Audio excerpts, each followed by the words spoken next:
así, pero no recuerdo de memoria. Pues bien, durante toda esa Edad Media, el pensamiento pues decae mucho, porque ya vemos, incluso surge una corriente de pensamiento que se llama vicentinismo. No va a durar 1 hora y 45 yo salto rápido. El bizantinismo era precisamente ponerse a discutir, por ejemplo, cuántos ángeles caben en la punta de un alfiler. No exagero, eso está así. Y toda la Edad Media fue en cierta forma una pérdida de tiempo, porque se reprimió el pensamiento. Incluso a Galileo lo obligaron a decir, no se mueve, ¿quién dijo eso? No, señor, porque si no sabía que le daban candela. Tuvo que decir que la Tierra no se movía, que no era redonda. Pero ¿qué sucede? Pasan 2 cosas grandes que van a cambiar el concepto del mundo y la manera de pensar, o sea, la filosofía.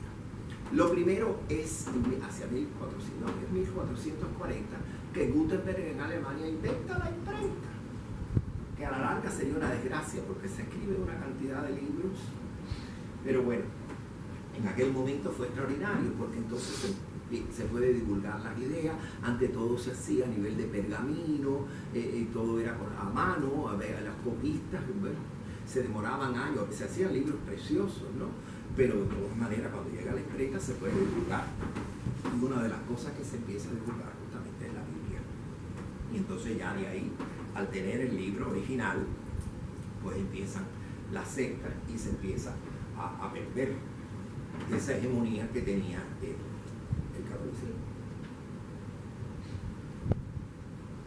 Lo otro que acaba ya definitivamente con la Edad Media es el descubrimiento de América. Y ahí, bueno, no, mira, hay otro mundo, hay otra gente, hay gente que cree en otros dioses, incluso hay maíz, hay tomate, hay ají, hay papa. Imagina qué comería la gente en Europa, Vaya, los italianos que viven pero ¿Italia de qué es? Si las pastas vinieron de China y el tomate vino de México y de América. Para no hablar del aguacate, de la piña, porque el mango vino de la India, ya vemos, sí, el mango vino de la India, ya dije. No, también, bueno, no vamos a entrar a ese es otro monólogo, el de la historia. No me confunda los monólogos, porque no vamos a hablar de piripiri.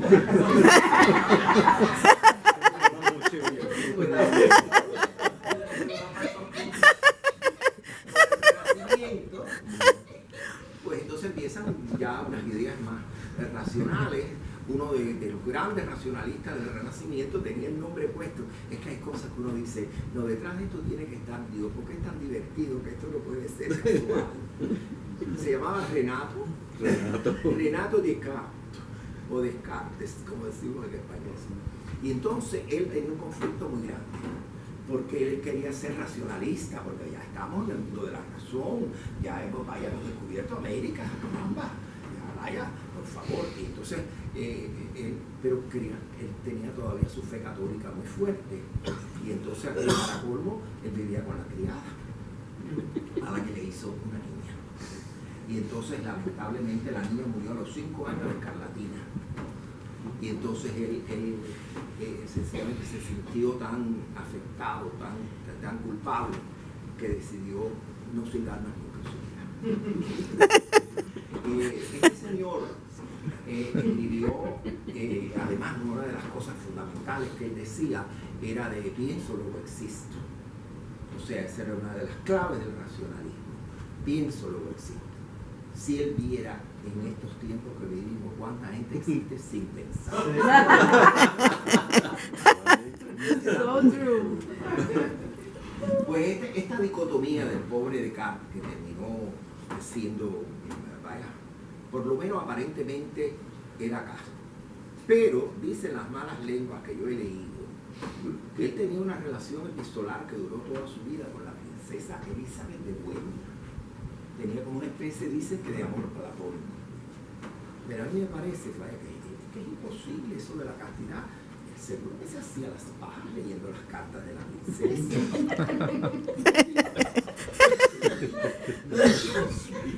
Renato Descartes. uno de los grandes filósofos y pajeros de la historia. Además por el camino. Sí, porque esto no es solo de maricones. En la filosofía hay de todo. Hay de todo. Ya vieron que había un limosnero. Hay un limosnero como Dios. Y no le he querido meter a Epicuro, que hablaba del jardín, en fin. He tenido que cortar, de verdad. Esto duraba, era como un boldo. Sí, 2 horas y 45 minutos. Vale. Otro de los grandes del Renacimiento, otro de los grandes pensadores, que ya incluso llega a lo que se llama en el siglo de las luces, en el siglo XVIII, es Rousseau. Rousseau es un personaje muy interesante, muy variado, incluso compuso ópera. Una ópera que le sirvió de mucho porque a la reina María Antonieta le gustaba cantar en esa ópera. Y cada vez que él tenía algún tiquitiqui que se tenía que ir huyendo para Ginebra, ella buscaba que lo perdonaran y entonces volviera porque ella quería. Pobrecita, después murió guillotinada, lo que princesa. Cosas trágicas de la historia. Pero Rousseau, además de componer y de creó, también hay que decir que fue uno de los pioneros, precursores del romanticismo. En su novela Julia o la Nueva Eloísa, él crea la palabra romantique, porque roman en francés quiere decir novela. Y de allá para acá nosotros le decimos romántico a todo lo que es novelesco o novelesco. Pero lo más importante de lo que él escribe es el contrato social. El contrato social tiene, ya es muy interesante, ya ahí tiene una serie de planteamientos de que la sociedad no está organizada justamente, de que hay que hacer las cosas un poquito mejor para los pobres de la tierra, etc. Pero lamentablemente, como siempre sucede, las cosas en los libros son muy bonitas. Pero después cuando se ponen en práctica, el contrato social trajo la Revolución Francesa. Pero no voy a dejar tranquilo todavía a Rousseau. Él también es pionero en la pedagogía moderna, en otra de sus novelas que se llama Emilio. Pero algo que yo no puedo dejar de compartir con ustedes es que no falla. Estas personalidades revoltosas suelen ser a la larga bastante hijoputas. Rousseau vivía con una costurera analfabeta, a la cual le hizo 5 hijos. Y óigame, uno tras otro lo fue poniendo en el torno de la beneficencia. Y esa pobre mujer siguió con él a tal punto que él le hizo una última trampa. Se casó con ella. Pero era una boda de parité, porque él era católico y ella era protestante. Y en aquella época personas de distintas religiones no se podían casar. Pobrecita, la engañó hasta el final. Pues bien, llegamos a la Revolución Francesa, que es algo, vaya, todavía nadie se ha quedado dormido, ¿no? No. Ese cara viene y se salpican de sangre. Con la Revolución Francesa, te digo, en algún momento vaya, tuvo una serie de ideas formidables. Además que la Revolución Francesa también es como un eco de la revolución que había habido aquí en Estados Unidos, aunque la revolución de aquí tiene mucho que ver con los masones. Y los masones yo no los quiero tocar mucho porque puede haber masones en el público y ellos indudablemente hicieron una labor.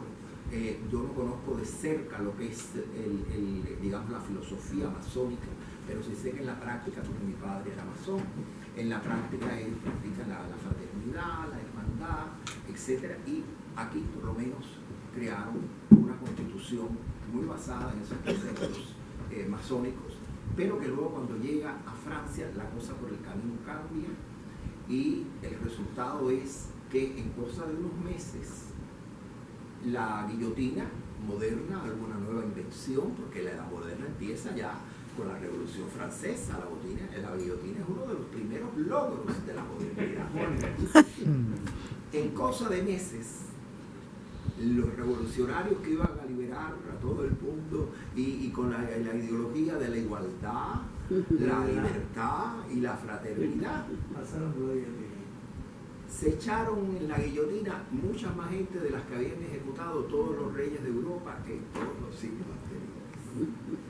Tanto fue así que muchos de los líderes de la Revolución Francesa cayeron también bajo la guillotina, como Danton, Robespierre, incluso, hay justicia poética, el inventor de la guillotina, Monsieur Guillotin, ¡bam!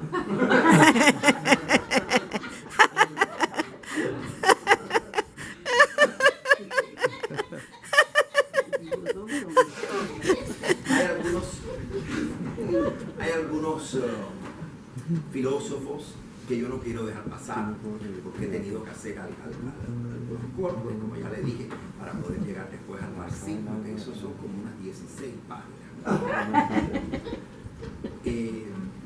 Uno de los filósofos del siglo XVIII, también, aunque no está muy relacionado con la Revolución Francesa, pero que también tiene que ver con el racionalismo, es un gran racionalista, porque en esto de la filosofía hay muchos sismos. Está el racionalismo, está el empirismo, el criticismo, el espiriocriticismo y el cretinismo, diría. Todos esos ismos se pueden resumir en un solo capítulo.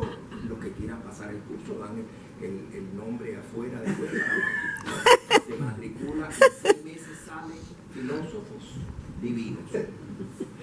Todos esos ismos, y en realidad son modas, señores. Son modas, igual que la falda corta, la falda larga, el traje de un botón, de 2 botones. Mire, yo la moda que me he inventado, y di que no. Entonces, uno de los grandes racionalistas es Emmanuel Kant. El nombre es un poquitico. Entonces, este señor escribió un libro extraordinario, dicen los que lo leyeron, que se llama La crítica de la razón pura.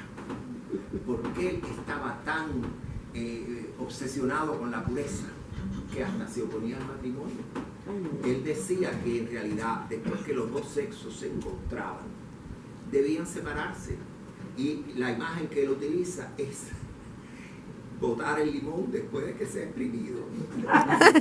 Palabras de Kant. Él, a pesar de que muchas mujeres quisieran arrancar con él prefirió seguir toda su vida masturbándose. Otro gran masturbador de la historia de la filosofía es Nietzsche. Él fue que se quedó dormido ya. Claro, lo que yo le leí a él era mucho más largo. Sí. Entonces, Nietzsche es un personaje extraordinario.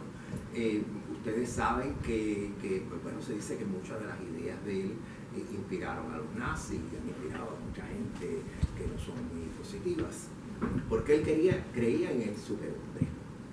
Él pensaba que el ser humano, y entonces tenía como una especie de delirio de grandeza, una megalomanía. Creía en el superhombre, pero no en la supermujer. Era un misógino consumado. Quizá, dicen algunos biógrafos, porque una de las primeras mujeres que él conoció le pegó la sífilis. Y también muchos psicólogos y neurólogos, etcétera, piensan que de la sífilis, cuando ya está en las últimas etapas, se le fue a la cabeza y de ahí viene su filosofía.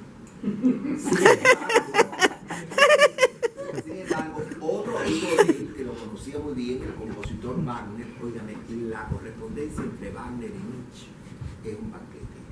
Búsquensela en cualquier idioma. Si nada más que la encuentran en alemán, aprendan alemán.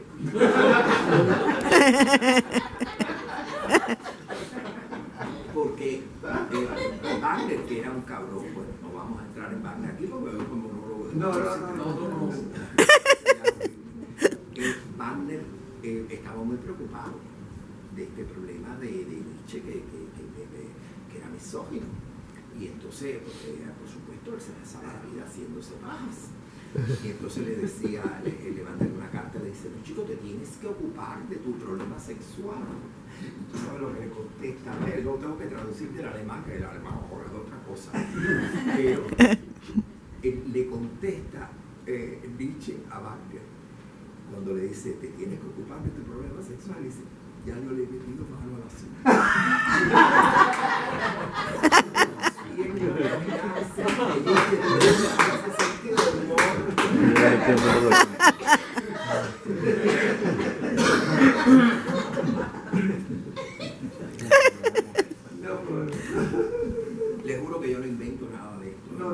No, Todo seguro. está ahí, lo pueden investigar, le meten Google y salen más cosas, las que se me han olvidado. A ver, estamos ahora, yo creo que sí, que ya podemos entrar en lo que es la filosofía más moderna. El siglo XIX termina con el principio, o sea, con el marxismo, y ya tenemos el primer gran efecto social, filosófico y descojonante del marxismo es la Revolución Rusa, que ustedes saben que se produce, vaya, prácticamente una hecatombe. Pero yo voy a empezar por los seguidores del marxismo en Occidente, que son más suaves. Voy a hablar específicamente de tres, porque hay un montón. Supuestamente también Fidel Castro era seguidor del marxismo. Pero hay tres muy interesantes. Uno, Jean-Paul Sartre, creador del existencialismo, autor del Ser y la Nada. En el Ser y la Nada, él prácticamente plantea de que todo es nada y que ser es ser entre dos nadas, o sea, la nada del nacimiento y de la muerte, y que la vida se hace según la vas viviendo. Qué descubrimiento. En fin, una filosofía tan aburrida como esa daba La náusea, que por cierto es el título de una novela de él se la pasó con náuseas. También porque era maricón de closet, que decir. Él vivió toda su vida en una especie de concubinato intelectual con Simone de Beauvoir, de las pioneras del feminismo, autora del Segundo Sexo, que también era una lesbiana de closet.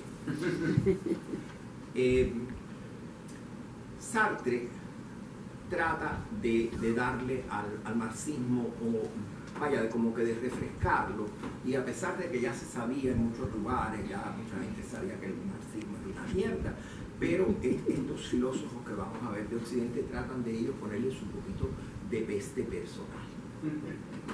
Al final de su vida, Sartre, él no se desdice, lo que se pone a escribir cuentos, novelas, etc. Bastante se pueden leer, son de una época, se reflejan una época, sobre todo los cuentos. La trilogía esa de la